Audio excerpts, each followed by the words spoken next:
Hi, welcome everyone. Thank you for joining me here today. We're going to start with a few opening prayers. There's a link to the opening prayers in the video description. We're going to say these in English. We're going to say these in Tibetan, but if you would like to read along in English, that's perfectly fine. We're going to say this first prayer 3 times, and then the next ones we'll say 1 time each.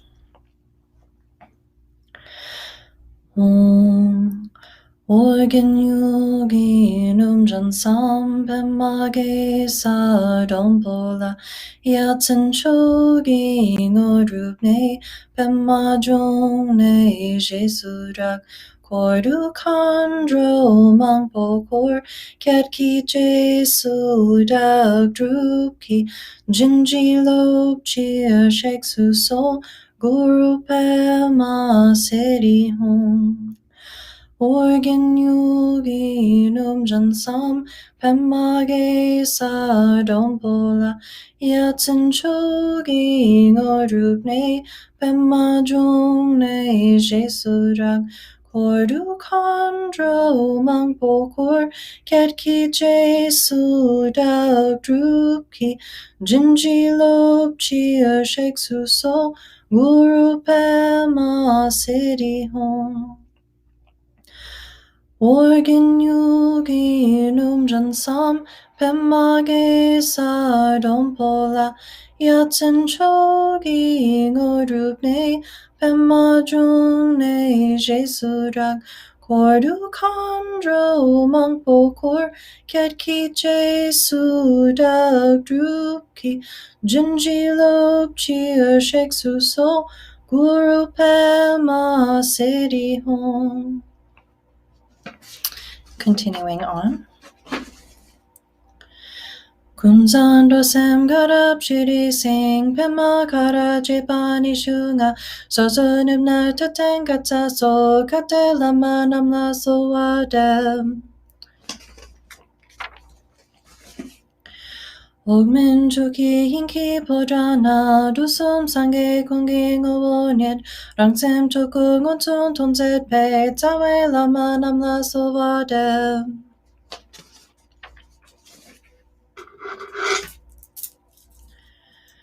Sashi pochu chuching meto tram rirab ning shinye de kempadi sange zingdu mikte polwahi droku namda shingla chokpa shok tram guru ratna mandala putta mega samudra saparana samaye ahum.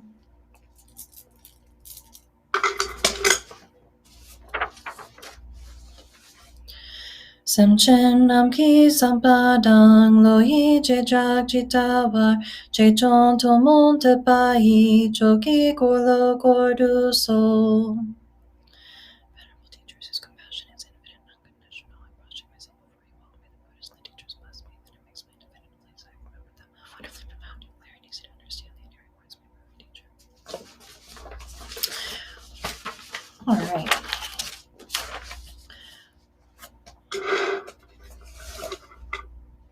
So let's take a moment to connect with your compassionate intention for being here today. We're not here just because it's fun. We're not here just for our own self-satisfaction. We are here because we are learning how to be more present and compassionate for the benefit of all beings. So let's just take a moment to establish our compassionate intention.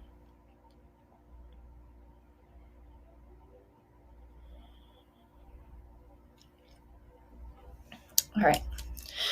We're going to start with a brief breath meditation to stabilize our minds. Meditation is the natural state of mind when it is relaxed, stable, and open. When our mind is calm and settled, there's a spaciousness that allows time between action and reaction. Kind of like when you're driving on the highway, you leave enough space between your car and the car in front of you. Otherwise, you get in an accident. You have to have some space in order to to allow time between action and reaction so you can actually have a little bit of control over the way that you react. The trouble is that our minds are usually just busy and distracted, and they're not usually in a state in which they're calm and settled. Our minds are usually just running wild like monkeys. When the mind's too agitated and wound up and out of control, our minds control us instead of the other way around. The point of meditation is to create space in your mind. We are training our mind to be calm and relaxed, yet also alert and wakeful. Creating space in the mind also helps us to balance our emotions. And it's the first step in the development of Bodhichitta, which is the compassionate wish to free all sentient beings from suffering. So take a comfortable position. You can sit in a chair or cross-legged on the floor, however is comfortable for you, but ensure that you have a straight back. And if your clothing's tight, you might want to loosen it. You want to make sure that you're comfortable. And you can place your hands in your lap, just gently relaxed, or you can put your right hand over your left hand with your thumbs touching, and hold your hand so that your thumbs are just below your navel. You can sit with that position too. And in our tradition, we meditate with our eyes open. So you can find a place in the space in front of you, kind of following the line of your nose. If you just allow the line of your nose to go down, you can find a space somewhere in front of you to rest your eyes. And then the last thing is to place the tip of your tongue gently behind your teeth. Just right behind your teeth. So your mouth is just slightly open.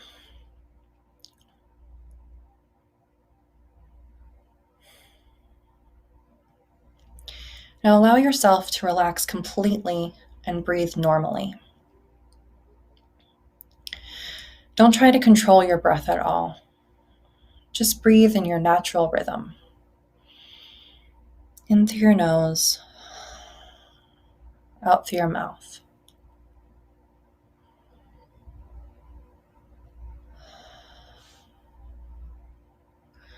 And now put a very light attention on your breathing. We're not trying to control our breath at all, not trying to influence it in any way. It's like taking your pulse. You're just gently observing it, not trying to put any pressure on it or change it in any way. Just gently observing your breath. Your attention is like a feather, gently riding on the surface of your breath. And your mind is going to try and carry you away with all sorts of thoughts. You might remember that you've left the oven on, or you might remember an email that you haven't sent yet. If this happens, the best way to handle it is to disengage. Don't try to suppress your thoughts. Don't try to change them. Your meditation is not lost by hearing your thoughts, but by following them down the road. So when thoughts come and try to tug your attention away from your breath, just drop the thought. As soon as you notice that you're distracted, just drop the thought and return to your breath. You don't have to judge whether it's a good or bad thought. As soon as you notice that you followed a thought down the road, just drop it and come back to your breath. Come back to that gossamer thin attention on your breath. All right, we're going to go for 5 minutes. Just gently keeping our attention on the surface of our breath.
So that is a meditation that helps to stabilize our minds. And it's a simple meditation that you can do really at any time. Not when you're driving, but when you're waiting for something, if you're in a waiting room, or I don't know, you can just pause midday and just take 5 minutes and just meditate. And it helps to center your mind. So I really like this meditation. It's so simple to do. You don't have to remember any complicated instructions. So it's a very helpful tool in that way, especially for beginners. But really for everyone. No matter what stage of the path we're on, we can always benefit from doing this meditation. So no matter what our religion is, no matter what religion one may follow, we know that those who spend their lives helping others are respected by people all over the world. And on the other hand, those who are ignorant, arrogant, and obstinate have been at the root of all tragedies throughout history. And just hearing the names of ruthless tyrants like Adolf Hitler or Chairman Mao or King Leopold, just hearing those names, we can feel fear and loathing. So we can see that the extent to which people will like us or loathe us naturally depends on how much or how little we consider the welfare of others. His Holiness the Dalai Lama says that all the learned and accomplished masters, from the Buddha through Nagarjuna and his disciples, down to our own present teachers, took the practice of considering others more important than themselves as the foundation of their own practice. And through this, they were able to benefit themselves and others on a vast scale.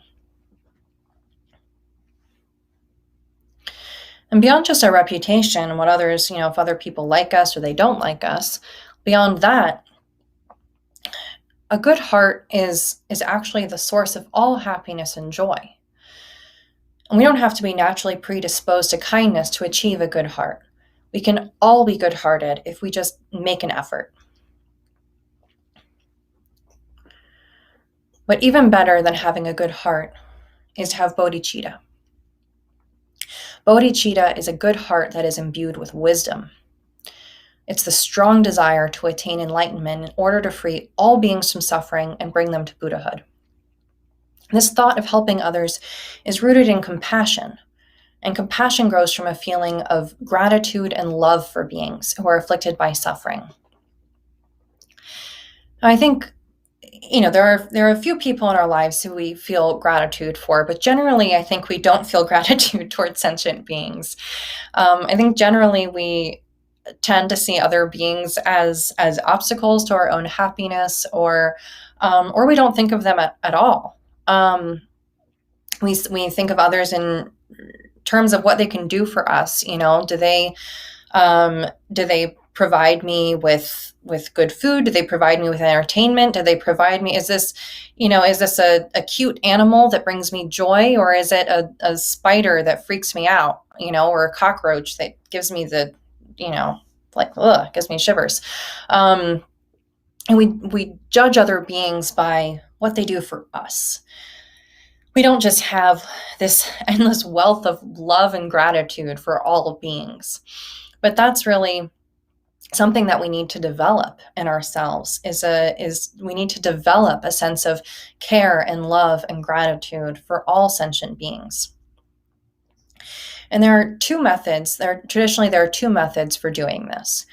One is to reflect on the fact that all beings have, at some time or another, been our parents, or our close friends at least.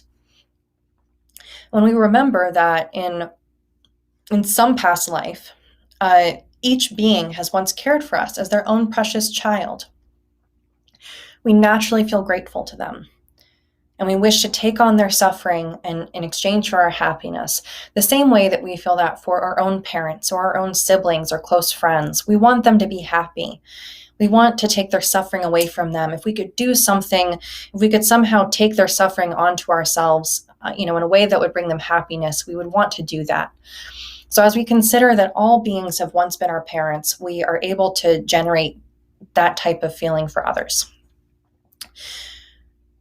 The second method is to understand that all beings suffer in the same way that we do. We see that we are equal in our desire for happiness and in our experience of suffering. And then we reflect on the errors of egotism and the advantages of altruism. So we can use whichever of these two methods suit us best, or we can practice them both together. But in either case, we must first understand what it is that we call suffering. It's easy enough for us to feel compassion for people who are starving or in pain or in great distress, or for animals who are mistreated. But when we think of humans and gods and celestial beings who are very happy, we tend to feel envious. We don't see the suffering in their experience. We want what they have. We want their riches and their fame, and it's not fair that they have so much that we don't have. It's difficult to think of someone who's living an opulent life of wealth and just dripping with money and jewels and delicious food. It's difficult to think of them as suffering. This is because we have not really understood what suffering is and that all beings suffer. So beyond the more obvious types of suffering, such as pain and hunger, there's also the suffering of change, and all-pervading suffering. Due to the suffering of change, any pleasure that we experience will come to an end, at which point we will suffer the loss of that pleasure. The suffering of change is also why chocolate will never make us permanently happy. No matter how much you like chocolate, it's only tasty for a few bites. And then if you were to continue eating it, you would get a stomach ache. So the pleasure that it brings you is temporary. There's nothing in samsara that will bring us permanent, lasting happiness. And we can really meditate on that. You can look at anything that brings you joy. You can ask yourself, how long will this bring me joy for? If I don't know, whatever food it is you like to eat, whether it's if you like doing your makeup and looking beautiful, if you like going on a run, if you like, exercising on your Peloton bike. Well, if you exercise on your Peloton bike every single minute for every single day, that would not bring you happiness. That would bring you a lot of pain. There's nothing that you can do in samsara that will continually, reliably, permanently bring you happiness. The happiness in samsara is completely ephemeral, which is why we are consistently chasing it. We always have to chase after something else to bring us joy, because nothing brings permanent happiness. So, and then all-pervading suffering means that even if we're comfortable in this moment, we always have the potential for suffering.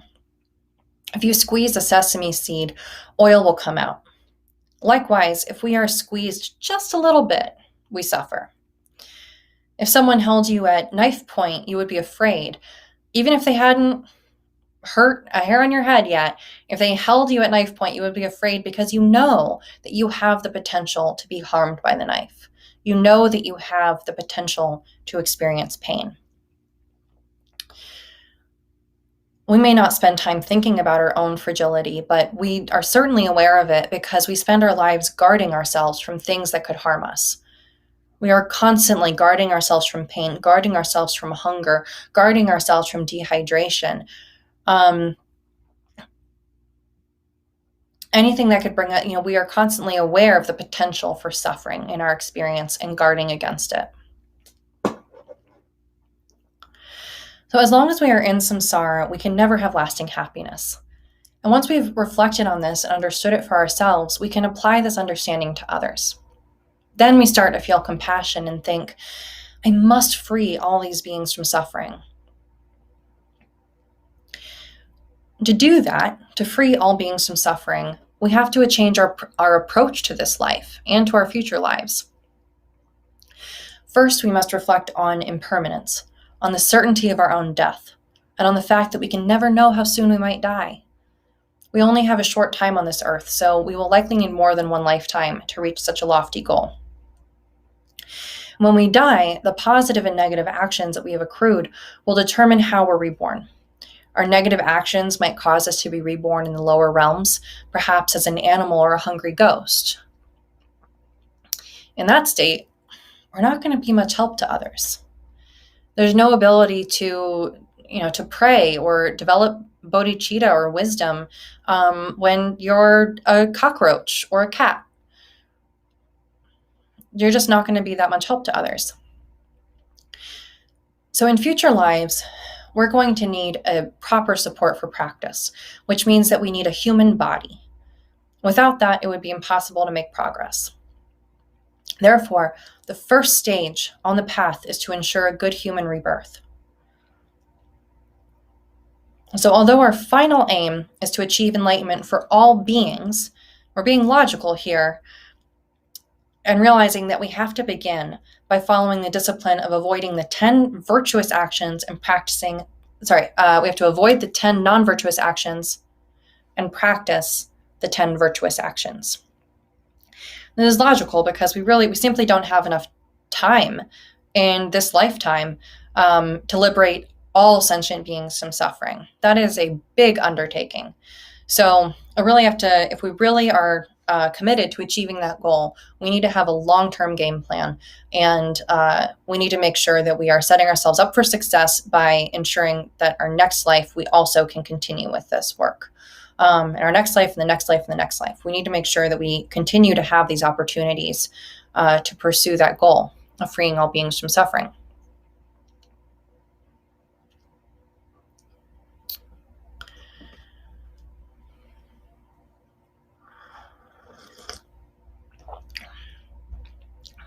So we start by getting rid of our attachment to fame, fortune, and all other non-spiritual goals in this life and in future lives.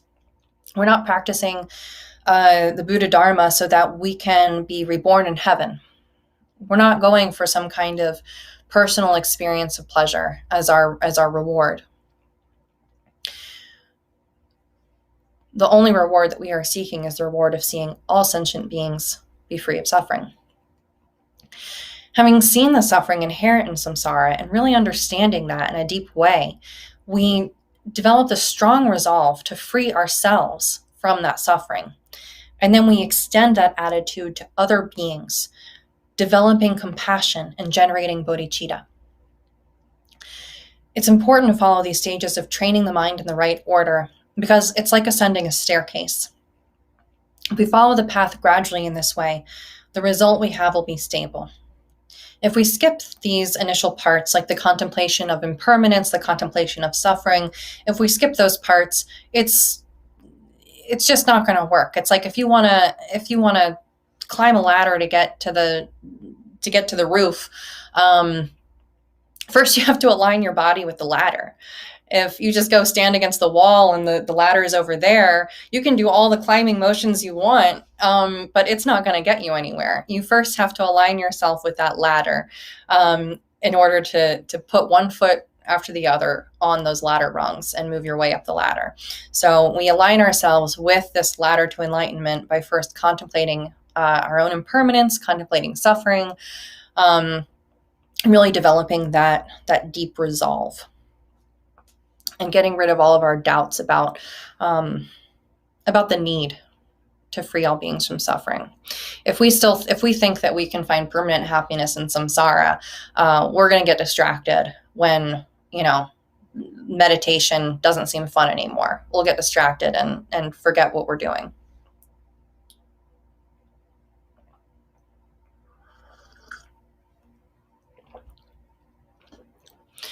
So His Holiness the Dalai Lama says, after we have meditated on bodhicitta for a while, a change occurs in our minds, but only when we are actually thinking of bodhicitta. This is what is called a fabricated experience. It is not the bodhicitta of a real bodhisattva. As we maintain progress, however, we reach a point where the mere sight of an animal or bird causes the thought to well up from the depth of our hearts. When will I ever attain enlightenment for this being? This is what we call a natural experience. And at this point, true bodhicitta has taken root in us.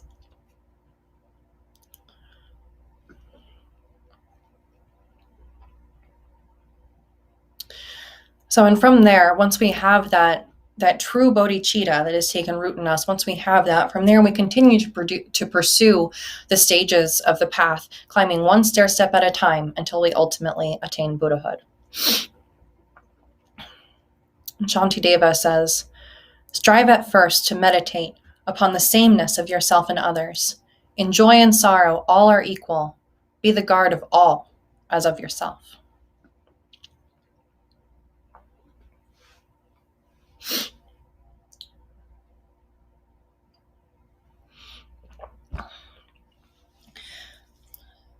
So all beings, what are the ways in which all beings are equal to us?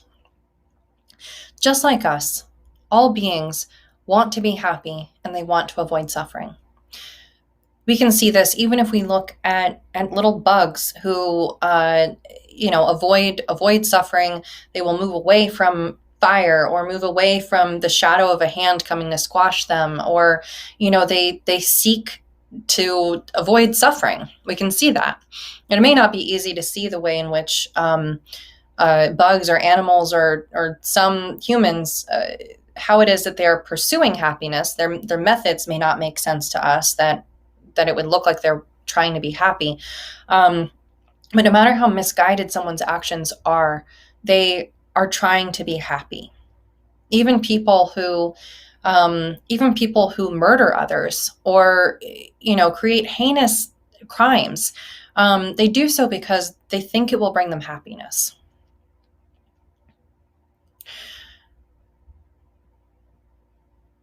The Dalai Lama says, although on analysis we are unable to find an I that truly exists, we are still convinced that it does exist, and we therefore consider that we have a right to be happy and a right to escape unhappiness. But this is also the case for all other beings, so there's no particular reason why we should be any more important than them. Why should we accomplish only our own happiness and not be responsible for others' happiness? Why should we make an effort to avoid suffering for ourselves and not be responsible for doing the same for others? And he says, when we try to protect our bodies, we also protect the parts of the body, such as our hands and feet. Similarly, since the happiness and suffering of others are all part of the same happiness and suffering that is ours, we must protect others from suffering just as much as we protect ourselves, and strive for others' happiness just as we do for our own. If we think of our own suffering, others don't feel our own suffering. Like if I have a paper cut, I'm the one that feels it. None of you will feel the pain of my paper cut. But it's certainly hard for me to bear the pain of a paper cut or a sickness or a stab wound or anything else, any other suffering that you might experience in your life. And the same for you. Each one of you has, your own sufferings that other people are not experiencing. You're experiencing it on your own. And it is certainly hard for you to bear the sufferings that you experience.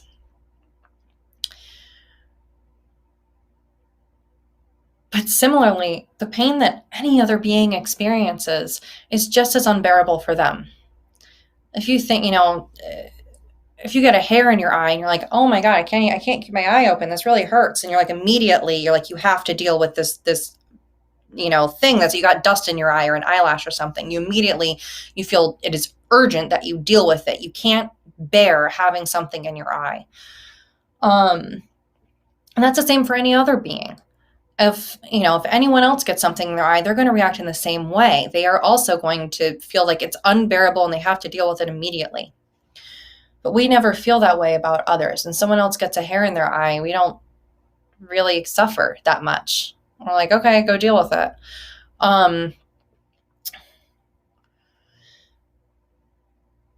So we can see, though, of the unbearability of this experience. We are the same in experiencing that unbearability of the suffering. Each of us experiences pain in the same way. We're not able to bear it. We want it to end. We want to experience happiness.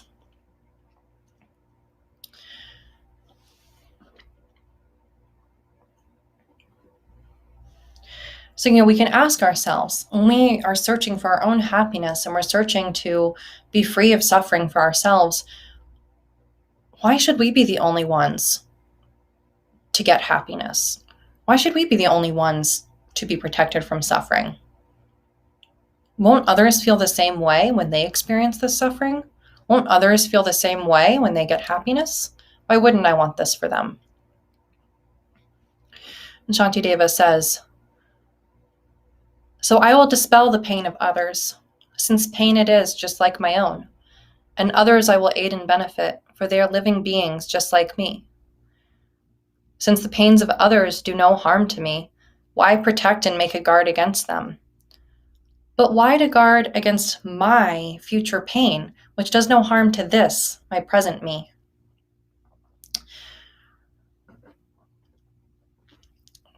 So when we guard ourselves from suffering, we also guard ourselves from future pain, the future suffering. We imagine that our future selves will experience suffering, and we want to ensure that that doesn't happen. That our future self will be happy. This comes back to the idea of self being inherently real. Ourselves are not inherently real. They're not. We don't have an inherent I that is substantial and real. What we think of as I is actually a succession of instants in a continuum of consciousness. And the I of the moment that will suffer in the future is different from the I of the present moment. And yet, because we identify with that idea of future I, we will protect it.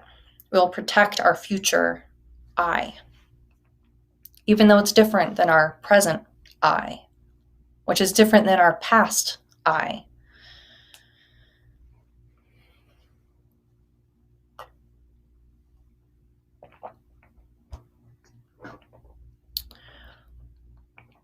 And some people think that, everyone should take care of their own suffering, that it's up to each of us to protect ourselves.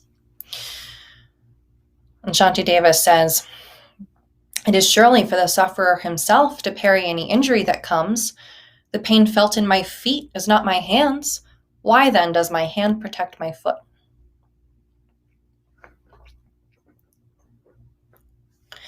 So you might argue that the hand should not protect the foot. The hand should just look out for the hand. The foot should just look out for the foot. You can pull yourself up by your own bootstraps and deal with your suffering yourself. A lot of people feel that way. But this isn't logical. It's stubborn. That kind of thinking is stubborn, and it's thinking only of one's own benefit. It's uncompassionate. And it's illogical. When we talk about I and beings, these are not independent entities. They're false. So the Dalai Lama says they are false labels applied to a continuum of impermanent elements, just as necklace is applied to a string of beads, or army to a collection of soldiers. However, if beings have no real existence, who is in pain? Why try to dispel suffering? Although the I does not truly exist, in relative truth, everyone wants to avoid suffering. This is sufficient reason for dispelling the suffering of others as well as our own. What is the use in discriminating? Oftentimes, out of selfishness, we don't want to think about the suffering of others because we experience pain when we think about the pain of others. if you think of all of the beings who are dying alone right now in hospitals, and you think of their pain, how can you not experience pain at the thought of that, kind of loneliness and fear and physical pain that they are in? To be, and you think of, in a state when you're physically suffering, when you're sick, the way that you wish for others to care for you, and to be alone in a hospital without the ability to be with your loved ones, with no, without even the ability to really, hear their voice or see them or feel their comforting touch, is such horrible suffering. And if we think and we don't want to think about that, because our empathy makes us feel that pain too. And we want to guard ourselves from pain. And so we block ourselves off from that. We can go cover our ears, cover our eyes. I'm just going to stay in my little world and pretend like everything's okay and hope that doesn't happen to me.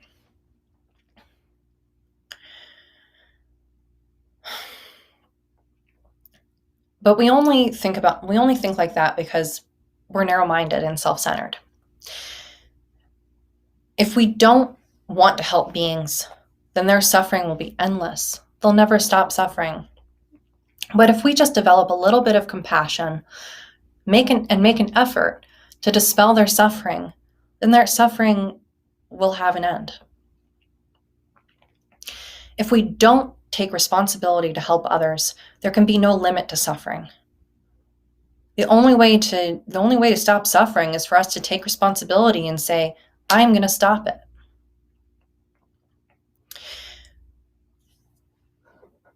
And when we develop that, when we get out of our narrow-mindedness and we feel compassion for others, when we really are driven by compassion, when we really allow ourselves to feel the suffering of others and relate to them and say, and have the wish to protect them from suffering in the same way that we would protect our future self from suffering. If we identify with them in that same way, the way that we identify with our future conception of self, we can identify with all other beings in the same way, seeing ourselves as inseparable from them, then with that strong, compassionate wish, it outshines any of the small difficulties that we might experience. And those small difficulties become worthwhile.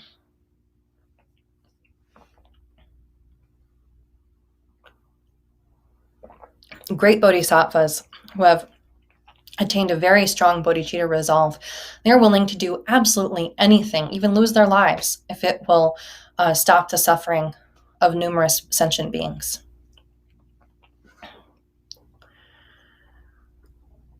And for a bodhisattva like that, who is determined in their compassionate resolve, the joy that they get from alleviating the pain of infinite beings is a sufficient reward, even if he suffers a little himself. You start shifting your mindset to start feeling like, how could achieving liberation for myself alone while abandoning others be better than that? That doesn't sound good. Like, how could I possibly just want joy for myself while all other beings suffer? And you no longer want that. You want everyone to be happy. You develop this deep resolve, and you want everyone to be happy. And you say, I couldn't possibly be happy if everyone else isn't happy too. So we don't want to work for others just out of a sense of pride, or thinking that, if I accumulate positive actions, I'll be a virtuous person and I'll be happy in the future. That's not the point. That's not what we want to do. We want to help others with profound compassion. And we want to dedicate any positive actions that we do to the well-being of all sentient beings, without any notion of future personal reward.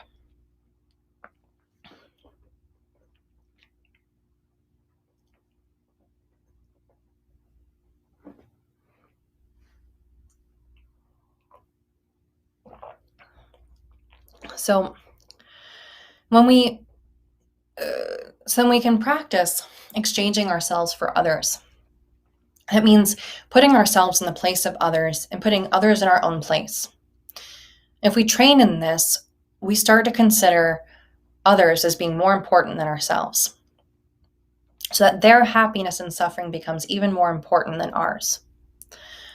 I think parents have a small sense of this, because I think when the way that parents feel towards their children, or suddenly you have this child and your child's happiness and your child's suffering becomes so much more important than your own happiness or suffering. It's like you've taken your own heart and made it live outside of yourself, and then now you want to care for that. All you care about is that this being is happy. You want to do everything you can, even if you'll suffer in the process. You want them to be happy. And so we adopt all sentient beings as our own children in that way. And we exchange our happiness for theirs.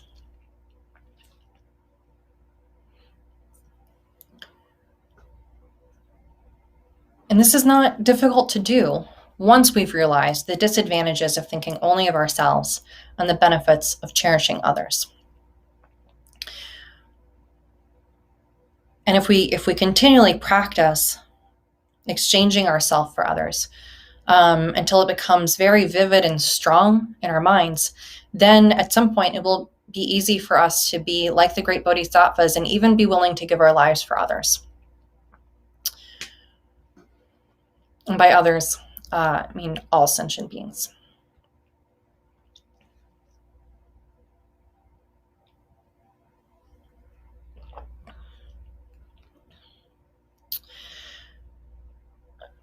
So what stops us from doing that, though, is the fact that we cherish ourselves too much. We cherish ourselves and we are attached to our bodies. And we are limited by that. We are so limited by that. We are too afraid of something happening to us, that we won't really put ourselves on the line, because we're so self-protective. We're so self-protective that we are, even though we may not be willing to,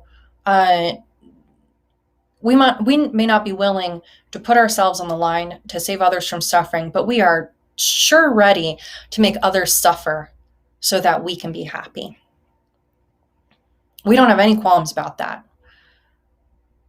We will very readily allow others to suffer for our own comfort, but we don't want to do the same in return. Shantideva says, wishing to relieve our bodies' wants, our hungry mouths, the dryness of our throats, we lie in wait along the road and steal the lives of fishes, birds, and deer. So, just to sustain our body, we are willing to kill other beings. And to make it comfortable, we are willing to steal. We are comfortable with child labor happening in the world as long as we don't really have to think about it, and as long as we can buy pants for $5.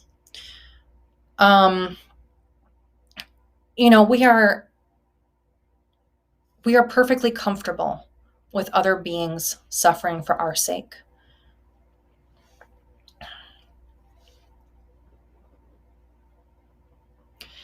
And because of that, we accumulate a lot of negative actions. A lot of negative actions. But if we turn this thinking around, though, we'll be much better off. So when we are harming and impoverishing others for our own comfort, for our own interests, that creates the causes to be reborn in lower realms, such as the animal realm or the hungry ghost realm or the hells. But on the other hand, if we forget ourselves in order to benefit others, giving others whatever is necessary for their welfare, then we will gain happiness and all perfection. Shantideva says, if I give this, what is left for me? Thinking of oneself is the path of evil ghosts. If I keep this, what is left to give? Concern for others is the way of gods.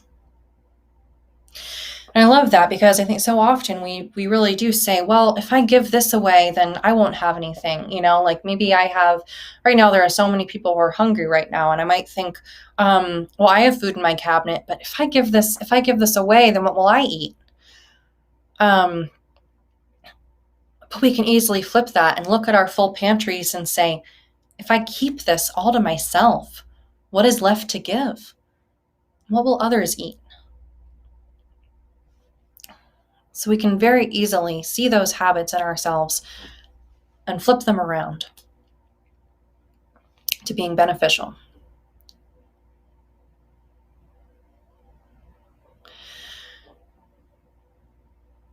So essentially,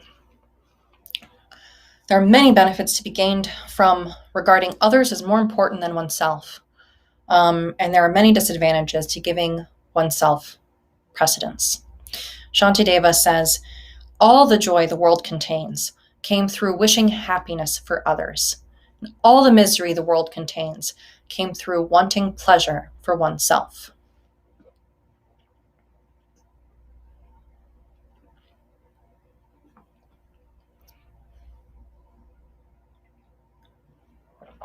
So thinking about this, so if we've taken the vow to devote ourselves solely to helping other beings, and from the depths of our hearts giving everything we have to them, we should consider that our bodies are no longer ours for our own benefit, but they actually belong to all sentient beings. If we are really vowing to devote ourselves to helping other beings, then we must not use any part of our bodies in a way that would harm others. And we must diligently use our bodies in ways that would help others. The same goes for our body, our speech, our mind, our wealth, everything. If we are truly devoted to helping save all sentient beings from suffering, we must give fully. We must fully give ourselves to that cause. Whatever we can see in ourselves that is good, we can steal that away from ourselves and use it to serve others.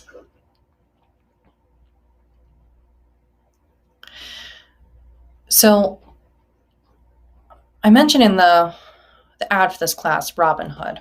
So Robinhood has been came to mind for me because I've been reading all of these news articles about just extreme wealth inequality. And just thinking of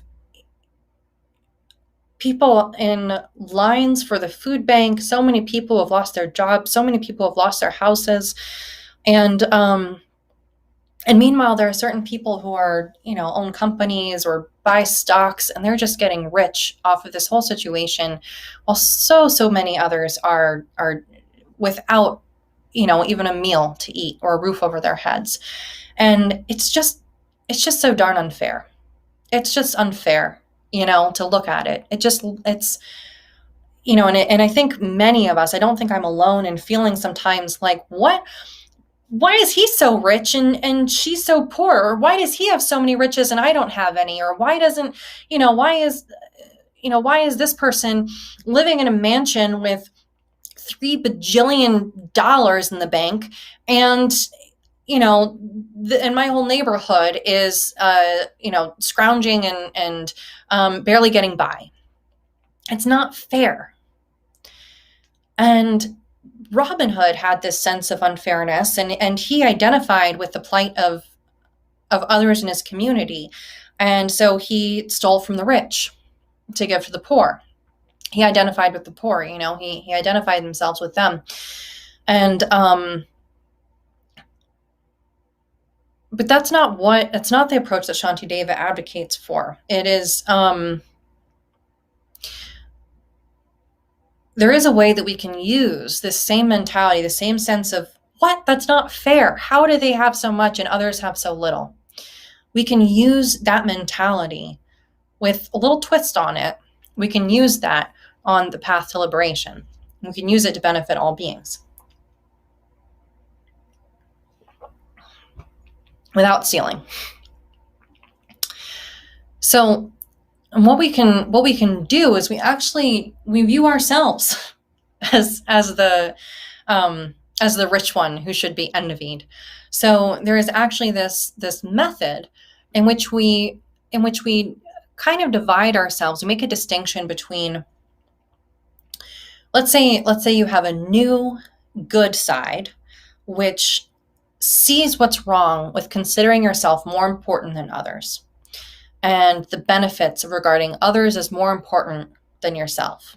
That's your new good side. You really get, the need to, you get that egotism is wrong and altruism is good, and you want to be altruistic, and that's your good side. And then you have this old bad side. That's the ego. And this old I, this egotistical I, is like the old bad side. And the new I, that's altruistic, identifies with all other beings and takes their side, like Robin Hood did. That's not fair. Why don't all beings have this? So, and then you use these two I's to develop a sense of jealousy and competition and pride. And normally, jealousy and pride are not positive qualities. They're not qualities that we want to have. But in Vajrayana, we can use any of our emotions. We can bring any of our emotions to the path and find a way to use them constructively. Nothing goes to waste in the Vajrayana. You can use absolutely anything in some constructive way. So we use our Robin Hood self. From our Robin Hood self, identifying with others, being just some anonymous face in the crowd with all other beings.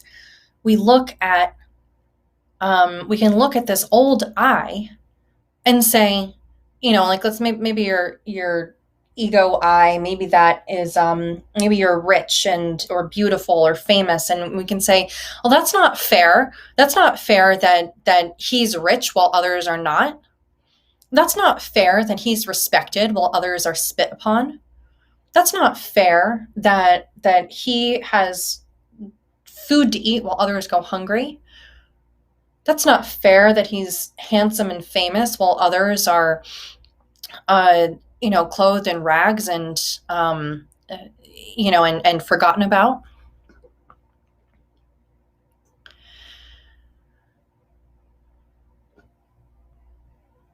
So when we use these two sides, by siding with all other beings and looking at our egotistical I in this way, we can cultivate that kind of jealousy of that I and tell it, you're only superior because I'm inferior. So if you want to stay superior, you're going to have to put up with me while I strive for enlightenment. While me and all beings, all my homies here, we're going to strive for enlightenment, and you're going to have to put up with us if you want to be superior. You can say, what use are your good qualities if they don't benefit me? So in this way, when we see qualities in ourselves that make us better than others, whether that's something external like beauty or fame or fortune, or it's something internal, like we have compassion or patience or generosity, instead of puffing ourselves up about like, oh, I'm so compassionate, I'm so generous, I did this, we can exchange roles and destroy our feelings of superiority. So if I'm so compassionate and generous and blah, blah, blah, well, so what? What good does that do if it doesn't benefit all beings? And don't you want all beings to also have those qualities? Because that's the only way that they're going to get out of this state of suffering. So we can use this way of, having our internal Robin Hood battle. We can work with our sense of superiority about our own good qualities. And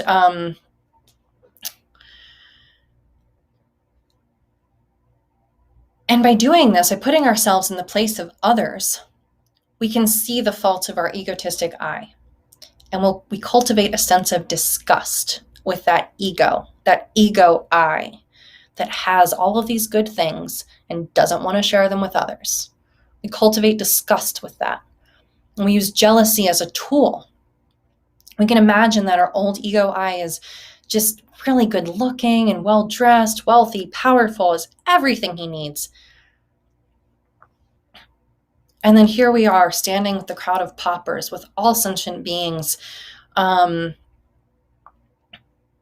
we look at this old I who, since time out of mind, has only thought of himself and never given a thought to others. This selfish jerk that just out of his own interests enslaves others, who doesn't hesitate to kill or steal or lie or slander,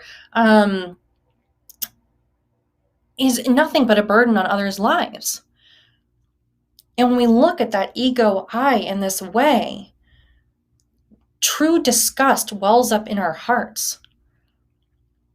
And as we identify ourselves with these other beings in all their misery, we feel closer to them, and the wish to help them will grow. I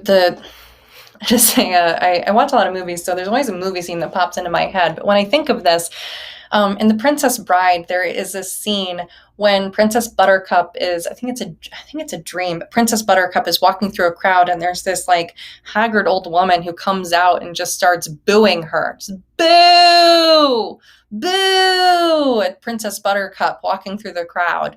And that's what comes to mind with this, is that we look at our egotistical I, just all dressed up in finery and is everything they need, willing to walk on the heads of others to get what they need. And we just go, boo! Just boo it.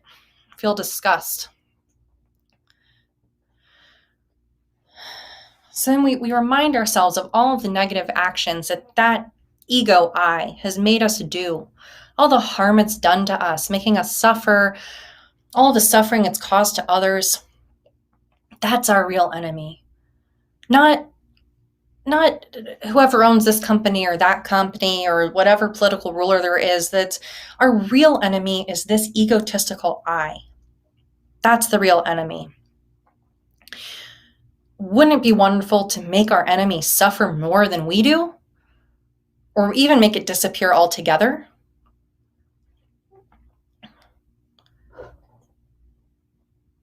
So, having examined all that's wrong with considering ourselves more important than others, and having seen all the harm that kind of attitude brings, we can revolt against the domination of this ego, or ego domination. We can revolt against it, overthrow that, jerk ruler, and just never let the thought of our own importance influence us. Instead, we take that role of being the person in the crowd, being one with the masses. And we think, as Shantideva says, he says, "It is thus, if I wish for happiness, I should never seek to please myself. So it is that if I wish to save myself, I must always be the guardian of others."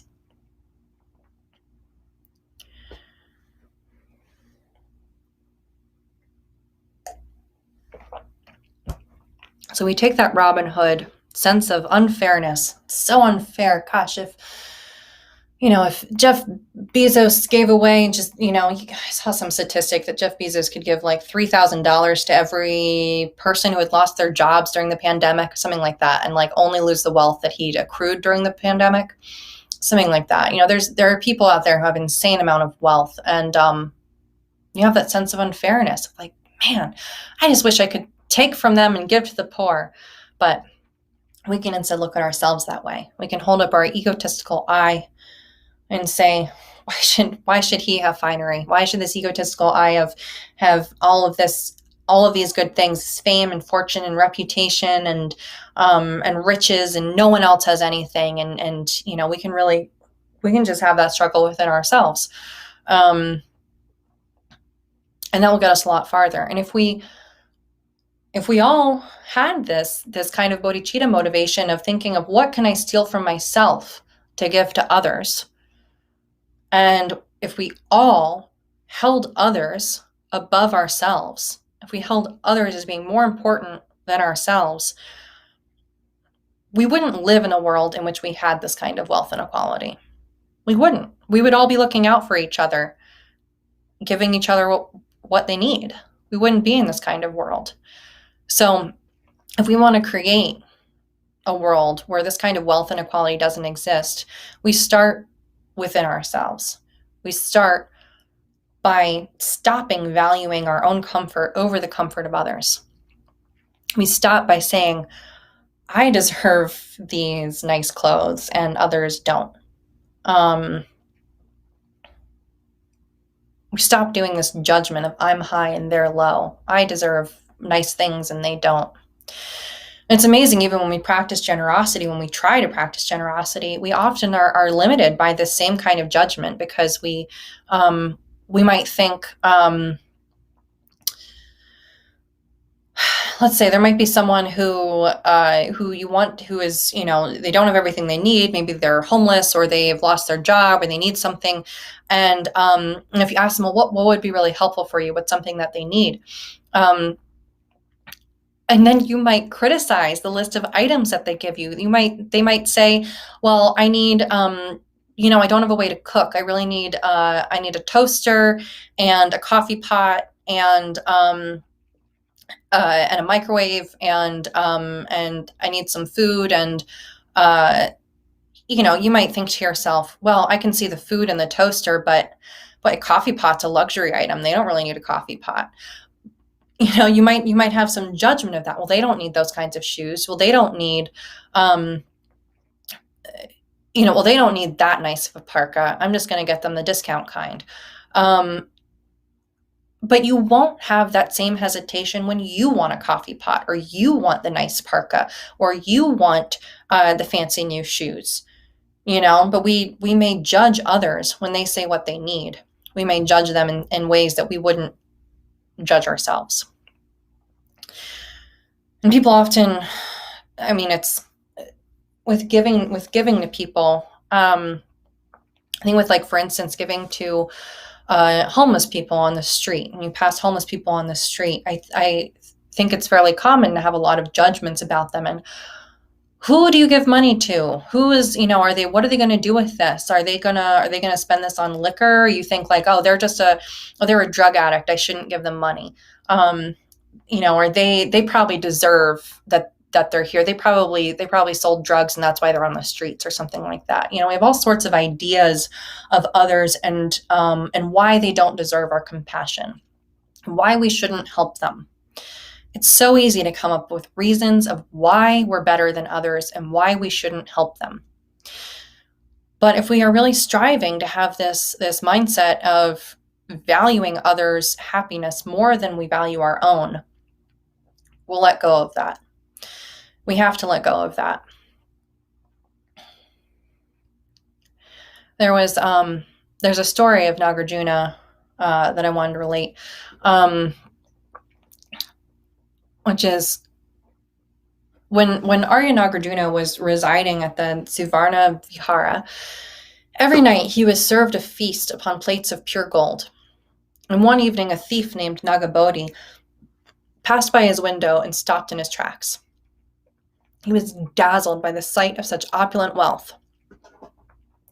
And before Nagabodhi could even begin to devise a plan to steal the treasure, a golden chalice came flying out the door and landed in his hands. So he was astounded at his luck and tucked the golden chalice in his robe and left. And the next night he returned, and he returned to case the house and see, like, what's the best way to get in there and steal the gold? And as he is casing the house, a golden platter came flying out the window and hit him in the shin. So again, astounded at his good fortune, he took the golden platter and left. Then, thinking that the third time would be the charm, the thief returned again the next night, planning to make off with the entire cash. But as soon as he approached the open door, all of the remaining golden plates and bowls and cups came flying out the door and piled up neatly at his feet. And this time, the thief was frozen in his tracks. He didn't know what to do with this. And he started wondering, like, who lives here? Are they reading my mind? And then a friendly voice called out, saying, "My wealth is yours. No need to steal anything. Come on in, eat and drink with me. My name is Arya Nagarjuna. Stay as long as you like, and when you're ready to leave, take whatever you want." The thief was astonished, but he entered the house and he had dinner with the saint. He had never met anyone like this before, but conversing with Nagarjuna awakened deep faith and implicit trust. And so in the end, after their meal together, all he wished to take away with him was the saint's instruction. So Nagarjuna gave him instruction on how to meditate upon greed and find the path to self-liberation. And then Nagarjuna filled the thief's hut with diamonds and rubies and sapphires, pearls, emeralds, opals, every imaginable treasure filled up the hut. So then the thief is content beyond measure, and the thief was able to sit down and meditate on the Guru's instructions. He has no desire to steal anything. He's got everything he could possibly wish for now. And so he sits down and he meditates on the Guru's instructions. And after 12 years, Nagarjuna returned and gave him more instruction, which he followed diligently. And he eventually came to realize the emptiness of the nature of his being and the indivisibility of samsara and nirvana. And he attained his goal of liberation, and Nagarjuna actually named him as his successor. So I wanted to share this story because I think this is an uncommon way to respond to a thief. Most of us would judge a thief and say, "You tried to steal from me. I'm not giving you anything." Well, if you had just asked nicely, maybe I would have given you this. But because you tried to steal from me, I'm going to give you nothing, and I'm going to call the cops.